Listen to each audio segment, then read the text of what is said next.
చీకట్లో నడిచేవాడు తాను ఎక్కడికి పోతున్నాడు అనే విషయం ఎరగడం లేదు.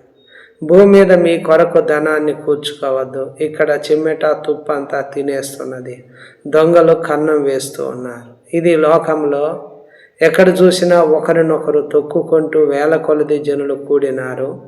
ఈ విషయం సమాజానికి మరుగ్గా ఉంది, రహస్యంగా ఉంది. మరుగైనటువంటి విషయాన్ని దేవుడు బయలుపరుస్తున్నాడు, రహస్యంగా ఉన్నదాన్ని తెలియజేస్తున్నాడు. చీకట్లో మాట్లాడుకునేది వెలుగులో వినపడుతున్నాయి, గదుల్లో చెవిలో చెప్పుకునేది మిద్దెల మీద చాటిం. అంటే వారు సమకూర్చుకున్న ధనమంతా కూడా ఖర్చు అయిపోతుంది, తినేస్తున్నారు, కన్నం వేసి అంతా దొంగలించేస్తున్నారు.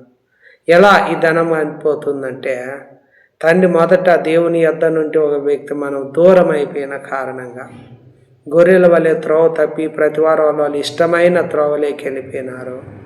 ఆ రోజు యేసు జన సమూహాలను చూసినప్పుడు కాపరి లేని గొర్రెల వలె వాళ్ళు విసిగి చెదిరి ఉన్నారు.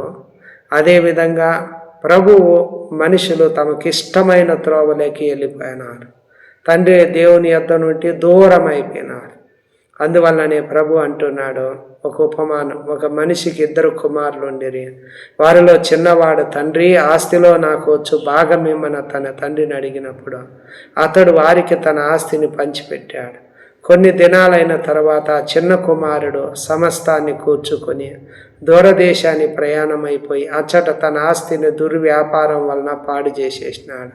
చూడండి, ఆస్తిని దుర్వ్యాపారాలకు అనగా ఈరోజు అనేక మంది సమకూర్చుకున్న ధనాన్ని సంపాదించుకొని సమకూర్చుకున్నటువంటి ధనాన్ని ఏం చేస్తున్నారంటే దుర్వ్యాపారాలకు పాడు చేసేస్తున్నారు. అనగా పోకిరి చేష్టలు, దురాశలు, మద్యపానం, అల్లరితో కూడిన ఆటపాటలు, తాగుబోతుల విందులు, ఇలాంటి వాటి తమ ఇష్టాలు నెరవేర్చుకునేదానికి, ఇతరులతో కలిసి శరీరానికి మనసు కోరికలు తీర్చుకునేదానికి, తమ శరీరానికి ఉన్న ఆశలు తీర్చుకునేదానికి, తన ఇష్టాలన్నీ నెరవేర్చుకునేదానికి ఏం చేస్తున్నారంటే తన ధనమంతా కూడా ఏమైపోతుందంటే ఖర్చు అయిపోతుంది. ఆస్తి అంతటిని కూడా దుర్వ్యాపారాలకు పాడు చేసినప్పుడు అంతా ఖర్చు అయిపోయి కరువుతో ఇబ్బందులతో మనిషి జీవిస్తూ ఉన్నారు.